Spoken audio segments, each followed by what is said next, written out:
Hola a todos los amigos de Filosofía Apuntes, estamos a 13 de septiembre del año 2021 y seguimos con Pedro Abelardo, esta vez un diálogo muy interesante que es entre un filósofo, un cristiano y un judío. No era de sorpresa este diálogo que nos trae Pedro Abelardo porque ya Al-Farabi, Averroes, San Anselmo de Canterbury han tratado de conciliar la filosofía con la religión. Este tema todavía da mucho que hablar y Pedro Abelardo no estaba exento de esta conversación. Vamos entonces a ver qué tiene de interesante este diálogo entre un filósofo, un cristiano y un judío, que está dividido en tres partes. En primer lugar, vamos a ver la ley natural y la ley mosaica. En el libro 2, o más bien la parte 2, vamos a ver la ley cristiana. Y finalmente vamos a ver el sumo mal. Por lo tanto, sin más retraso entonces, partimos.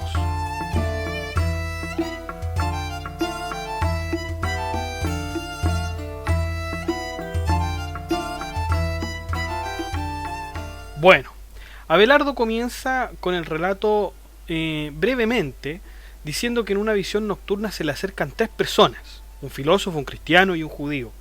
El filósofo es el primero que habla y le dice a Abelardo que está empeñado en buscar la verdad y que para esto necesita la guía de la razón.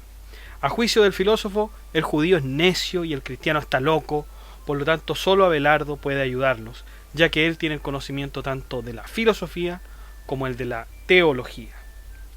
Comienza la discusión entonces y el filósofo parte diciendo: ¿ha sido la razón la que los condujo a la doctrina o fue por la opinión de los hombres? El filósofo expone su opinión inmediatamente diciendo que todo lo que es creído se recibe por educación y después se toma en cuenta por la razón. En efecto, cuando se consulta la Biblia, esta dice en el Juan 8:19: el Hijo no puede hacer nada sin el Padre. El Hijo no puede hacer nada sin el Padre. El Hijo cree todo lo que el Padre le dice con una fe obstinada, incluso si de él no entendieran alguna palabra. Desde niños pareciera que la fe no necesariamente debe ser entendida, sino que al contrario, pareciera ser más de boca que de corazón. El judío comienza diciendo que no sería adecuado responder conjuntamente con el cristiano y que por eso él comenzaría respondiendo. Observando el juicio que el filósofo hace con respecto a los niños, los cuales solo pueden entender cosas a través de la fe, una vez adulto el hombre busca la verdad y se encamina por el lado del Señor. La obediencia a las leyes sagradas no tiene ninguna contradicción ni tampoco ninguna maldad. En efecto, si las reglas de Dios son coherentes y razonables, entonces no tendría ninguna objeción en cumplirlas. Si el hombre tuviera libre elección de credo, entonces no podría vivir en paz y no podría corregir a nadie que hace el mal, pues todos pueden hacer lo que les plazca, aunque estén invadidos por el instinto. Entonces el judío comienza a explicar las pruebas y barbaridades que su pueblo ha tenido que pasar a lo largo de la historia. Son culpados continuamente por los cristianos, siendo cada barbaridad que les ocurre una venganza de Dios contra ellos. El filósofo nuevamente responde, dice, y asume que lo dicho por el judío es verdad y que su pueblo no ha hecho más que seguir las leyes de Dios.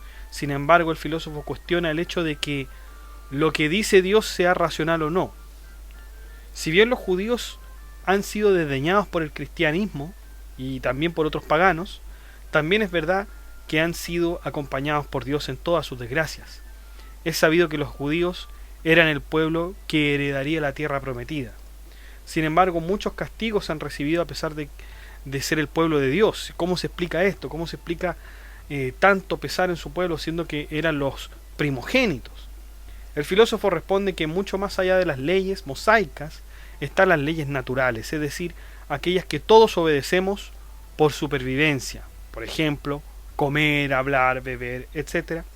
Y que estas son las leyes que realmente valen y que debemos seguir. Esto se debe a que muchos hombres que no siguen la ley mosaica, pero sí la natural, no se han visto dañados ni perjudicados. Ninguna queja puede existir entre los judíos y su pacto con Dios que se selló con la circuncisión es exclusivo de ellos y de nadie más. El judío responde: si bien es cierto que los antiguos sabios solo se sirvieron de la ley natural y no necesitaron de los preceptos judíos, no por eso debemos llamar inútiles aquellos preceptos dados a nuestro pueblo. Los preceptos de Dios se han hecho para afianzar aún más la fe con respecto de los otros pueblos, de alguna manera para diferenciarse de los infieles.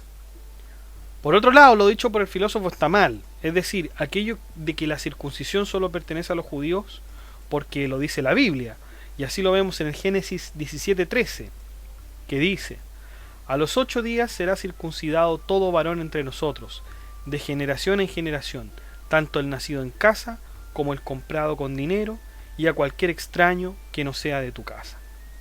Ahí termina la cita del Génesis 17:13. Como podemos ver, todo hombre debe ser circuncidado, sea judío o no, por lo que el judío refuta lo dicho por el filósofo. La ley de Dios convoca a todos aquellos que quieran acercarse y no solo a un pueblo. Por otro lado, todo aquello que pertenece a la ley natural, que habla el filósofo, está contemplado también en la ley mosaica, que perfecciona de alguna manera la ley natural, ya que la ley de Moisés es por sobre todo espiritual. Veamos lo que responde el filósofo. Sin embargo, dice el filósofo, muchas cosas son exclusivas de los judíos. Por ejemplo, cuando Dios se llevó a Enoc a los cielos, cosa que no hizo con ningún otro judío. A los extranjeros que no sean judíos, el judío tiene como obligación darle la carne que el judío desprecia. Se dice que a los extranjeros había que darle carne muerta naturalmente, cosa que los judíos no hacen, pues les está prohibido comer carne de un animal muerto de causas naturales. De hecho, el filósofo presenta un pasaje de la Biblia que pone al descubierto esto. En Levítico 17:10 dice: si un hombre cualquiera de la casa de Israel o de los forasteros que residen en medio de ellos come cualquier clase de sangre, yo volveré mi rostro contra el que coma sangre y lo exterminaré en medio de su pueblo. Dice el Levítico 17:10. Por lo tanto, pareciera ser que hasta este punto el judío se vería entrampado en los argumentos del filósofo, pero antes de que el judío pudiera contestar, el filósofo torna a hablar inmediatamente sobre el cristianismo. Y es aquí donde termina nuestro primer libro, que es la ley natural y la ley mosaica. Vamos entonces a la segunda parte de este diálogo entre un filósofo, un cristiano y un judío, la segunda parte, que es la ley cristiana. El filósofo dice que la ley cristiana debe ser superior a la ley judía porque ésta está hecha con posterioridad. De ser así, la ley cristiana es más actualizada y más apegada a la sociedad, mucho más que la judía. Bueno, el cristiano se disgusta bastante aduciendo las palabras que el filósofo dijo en el diálogo anterior, que los judíos son necios y los cristianos locos. ¿Se acuerdan que eso había dicho en la primera parte? Si el filósofo dice eso, ¿para qué quiere saber la doctrina cristiana entonces? Además, los cristianos no son de estar locos, pues los mismos filósofos griegos se han vuelto cristianos. Un ejemplo de ello sería Justino y Orígenes, ambos griegos que se volvieron reconocidos padres de la iglesia, siendo con posterioridad filósofos. Estos padres de la iglesia, nosotros ya lo habíamos visto en otro podcast, que es la patrística, ¿no? Que es la escuela de la filosofía de los padres de la iglesia. El filósofo se disculpa por aquella actitud que tuvo de ofenderlos, diciendo que los hombres suelen tomar más atención con el insulto, pero el cristiano lo perdona y él mismo prosigue. Todo lo que escribe el Nuevo Testamento es aquello que perfecciona el Antiguo Testamento. En otras palabras, es lo que le faltaba al Antiguo Testamento para que la Biblia completa sea perfecta. El fin de esta nueva ley es mostrar el sumo bien y cómo alcanzarlo. El filósofo dice, y en realidad considera que la doctrina cristiana es aún más valiosa que la judía, ya que los cristianos basan sus doctrinas en argumentos racionales. Pero la filosofía es aún más racional en cuanto basan los argumentos en la lógica de la ley natural. El cristiano responde y dice, mucho más lógico y racional es el cristianismo, si es que muchos filósofos se han convertido. Aún más es racional si se considera que Dios es el que tiene la gran sabiduría. De ser así, el filósofo, es decir, el amante de la sabiduría, debe voltear su mirada a Dios. Si bien la filosofía se basa en principios lógicos y racionales, también se debe advertir que la racionalidad y los argumentos lógicos también llevan a errores. El filósofo contesta, ¿y qué diremos de las autoritates? ¿Acaso éstas no hierran? Las autoritates eran aquellos textos considerados autoridad entre los intelectuales. Las Sagradas Escrituras son tomadas como autoritates por todos los sabios de la Edad Media. Hubo muchas contradicciones cuando la Biblia se analizó en conjunto. Pareciera ser que ni siquiera las Sagradas Escrituras se escapan de los errores racionales. Además, el filósofo aduce las múltiples disensiones que existen en la religión, es decir, si las Sagradas Escrituras estuvieran claras, ¿por qué existen tantas religiones? El cristiano contesta, la verdadera misión de la religión no es buscar la verdad, sino que extraer la opinión que se puede dar en ella. En todo caso, no es verdad que la religión está sin razón, pues la razón fundamentará la fe, tal como hubiera dicho San Anselmo de Canterbury. La fe confirma la razón, es decir, el credo ut intelligam, que ya habíamos visto en otro podcast anterior relativo a San Anselmo de Canterbury. Vamos a tornar a otro tema ahora. Vamos a tornar a otro tema totalmente distinto, que es el placer. El filósofo dice, todos deben llegar a aquellas virtudes que nos hacen bien porque, por el contrario, caeríamos en vicios. Las virtudes representan el sumo bien, como diría San Agustín, mientras que otros dicen que representa el placer. Sin embargo, este placer no es ese placer ordinario de sensualidad o de satisfacción de comidas, sino que más bien una plenitud del alma. Esa plenitud del alma solo puede alcanzarse con la virtud, nada más que esto puede ser la llave para alcanzarla. Siguiendo las líneas de Séneca, uno de los filósofos moralistas del Imperio Romano, que ya lo habíamos visto también en este canal, no se debe ser bueno por una recompensa, así como lo expresan los cristianos, pues según ellos, siendo bueno, se llega al reino de los cielos. El bien está en hacer las buenas acciones sin importar la recompensa. El cristiano dice, sin embargo, este mundo no es bueno. Aquí existe el pecado, existe la muerte. Debemos dejar bien en claro que la maldad existe y es contraria al bien. Y esta maldad no se quita de este mundo. Por lo tanto, la vida futura, la vida después de la muerte, es aún mejor que esta vida porque está exenta de todo mal. Sería muy insensato seguir prefiriendo esta vida que preferir aquella que está exenta de todo mal una vez que se nos acaba la vida, ¿no? La vida terrenal. El filósofo llega a un acuerdo, responde diciendo que en efecto una vida futura exenta de males no puede ser peor que la vida donde está el mismo sufrimiento. Por ende, las virtudes serán el camino para llegar a aquella vida futura exenta de todo mal.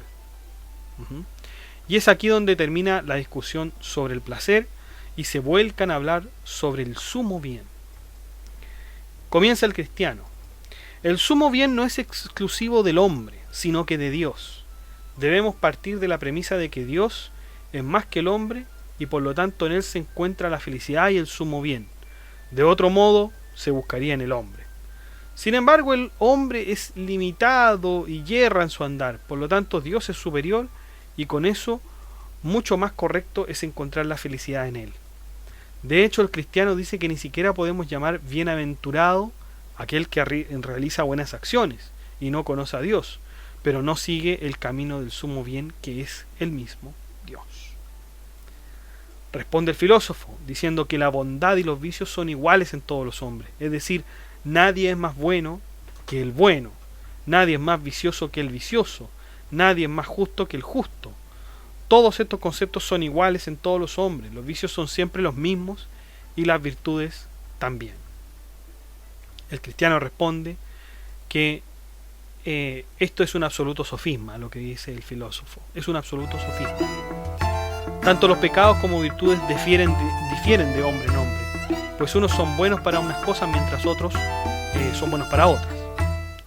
De hecho, cuando se dice nadie es más bueno que el bueno, ya se está haciendo una comparación, por lo que nadie es igual a otro. El mismo filósofo Plotino distingue muchas virtudes en cuanto al alma y el cuerpo, y otras más que los hombres que contienen en su interior. El filósofo dice que para hacerse entender mucho más sobre este punto, comienza a hacer una comparación entre esta vida y la vida futura. El hombre de esta vida tiene tres estados: la niñez, la racional, donde está el libre albedrío, y finalmente si es bondadoso o vicioso. Luego tenemos tres estados más en la vida futura: la indiferencia, para aquellos que no alcanzaron la racionalidad, y en esto se refiere a los niños, porque los niños se supone que estaban exentos de racionalidad.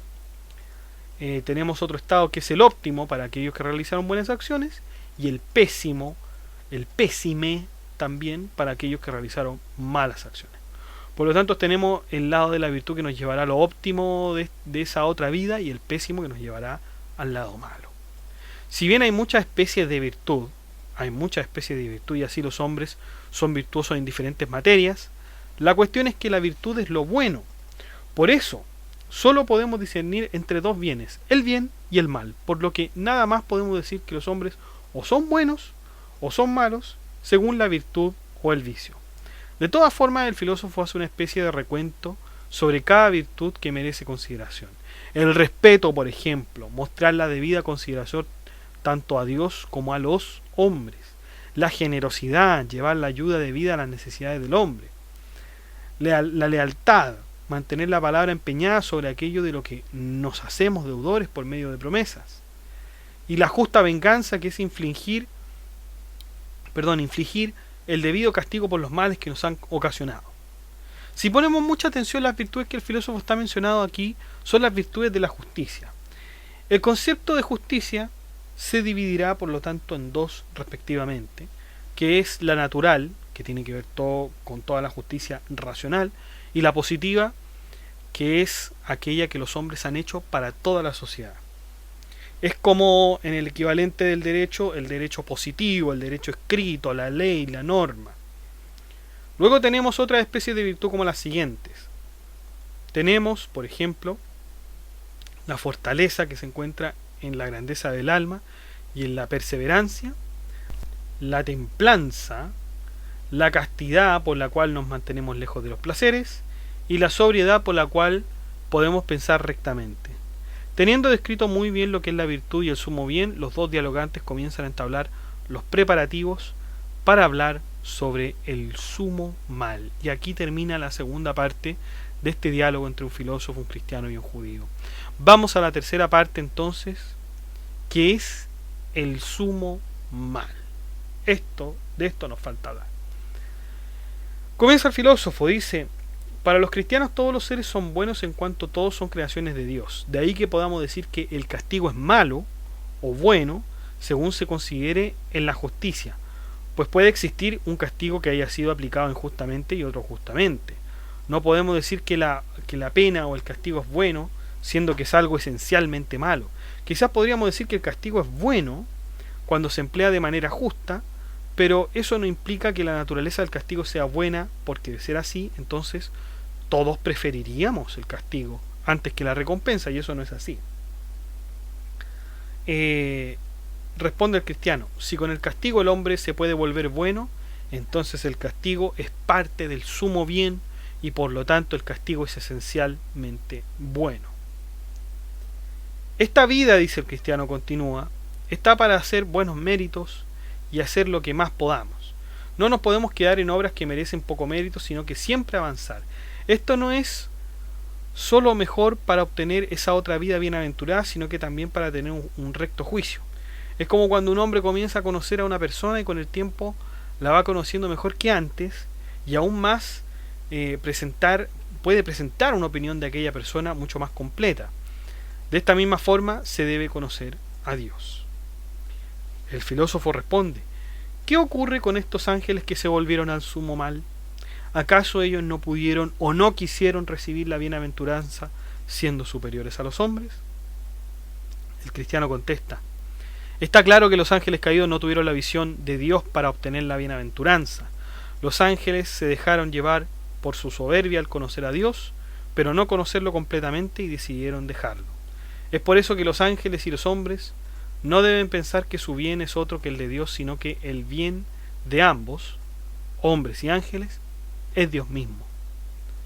El filósofo se pregunta: ¿cómo es pues posible que Dios, estando presente en el hombre y en los ángeles, conceda que el mal los corrompa? ¿Cómo es posible que los ángeles y los hombres sí puedan pensar en otro bien aparte de Dios, teniendo a Dios en su interior? El cristiano dice: todos creen que Dios está en todas partes y que esta obra a la voluntad del hombre en cuanto éste necesita algo. Sin embargo, la verdad es que Dios no está en ningún lugar, dice el cristiano, pues el lugar es algo creado para los hombres. Por lo tanto, de Dios no estamos lejos o cercanos como si Él estuviera contenido en un lugar, sino que nos alejamos o nos acercamos a Él según nuestros méritos. Que Dios esté presente o ausente no es causa de una localización, sino que por medio de algo espiritual. El filósofo responde: no obstante todo esto, el cristianismo dice que Dios solamente está en los cielos, o dicho de otra manera, solo aquellos bienaventurados están con Dios en los cielos.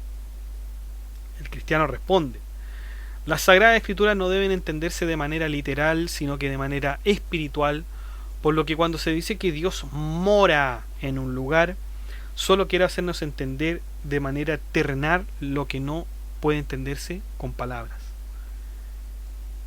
Y bueno, aquí termina, ¿no es cierto?, la parte de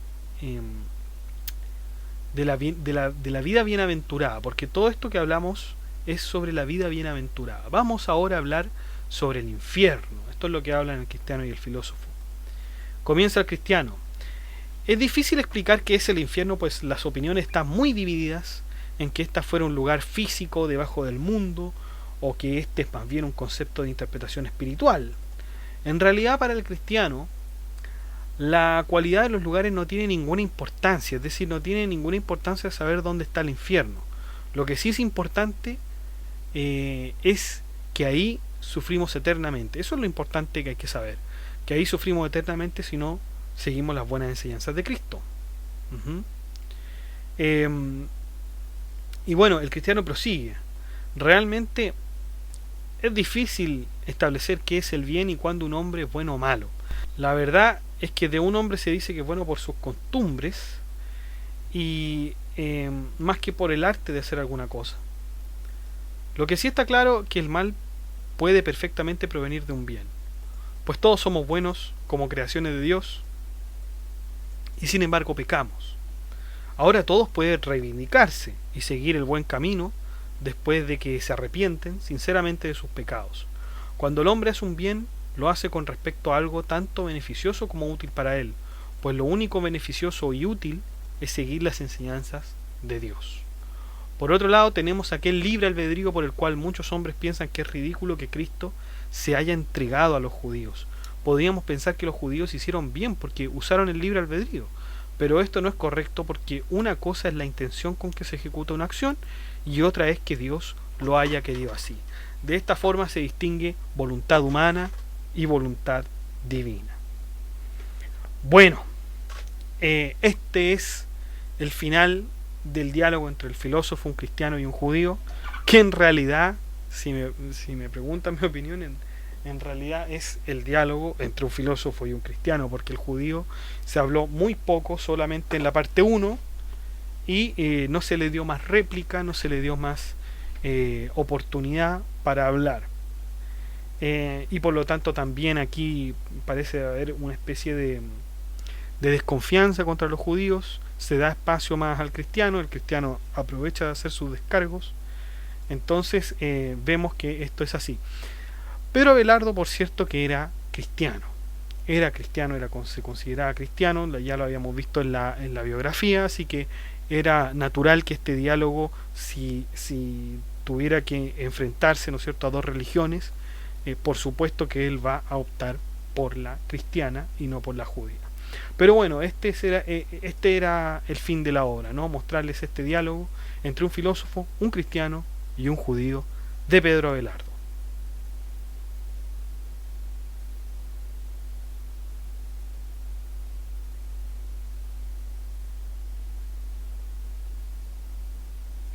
Bueno chicos, y eso ha sido todo. Muchas gracias por escuchar este podcast. Si le ha gustado, de like, comparta, suscríbase, comente, eh, acceda al blog que está en la descripción del video, haga soporte en PayPal o en la plataforma Patreon. Que esté muy bien. Chao.